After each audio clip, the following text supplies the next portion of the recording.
I am a bad mom. Yes, ഞാൻ ഒരിക്കലും ഒരു നല്ലൊരു അമ്മയല്ല. കാരണം I choose to go back to work even after becoming a mother. And I refuse to sacrifice my dreams and my career. പക്ഷേ സത്യം പറഞ്ഞാൽ I am okay with being this kind of a bad mom. ലൈഫിൽ ഒരിക്കലും ഒരു perfect mother ആവാൻ ആഗ്രഹിച്ചിരുന്ന ഒരാളും അല്ല ഞാൻ.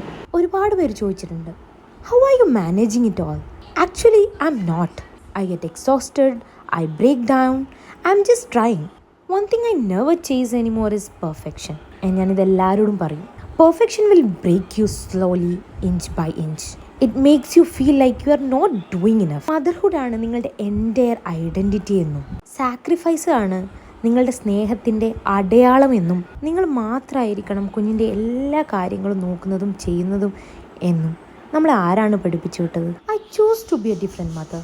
I accept my mistakes. I ask for help. I have cried, yelled, failed, tried again. ചെറിയ ചെറിയ കാര്യങ്ങൾക്ക് വേണ്ടി ഞാൻ എന്നെ തന്നെ പ്രഷറൈസ് ചെയ്യുന്നത് നിർത്തി. I learned to see bigger picture. The funny thing is, ആരും ഇതൊന്നും എൻ്റെ ഹസ്ബൻഡിനോട് ചോദിച്ചിട്ടില്ല. ആരും അദ്ദേഹം വർക്കിന് പോകുന്നതുകൊണ്ടോ ബേബിയുമായിട്ട് ടൈം സ്പെൻഡ് ചെയ്യാത്തത് കൊണ്ടോ ഒരു ബാഡ് ഡാഡ് എന്നാരും എൻ്റെ ഹസ്ബൻഡിനെ കോൾ ചെയ്തിട്ടില്ല. Hypocrisy, right? So mothers aren't bad actually. Motherhood expectations are.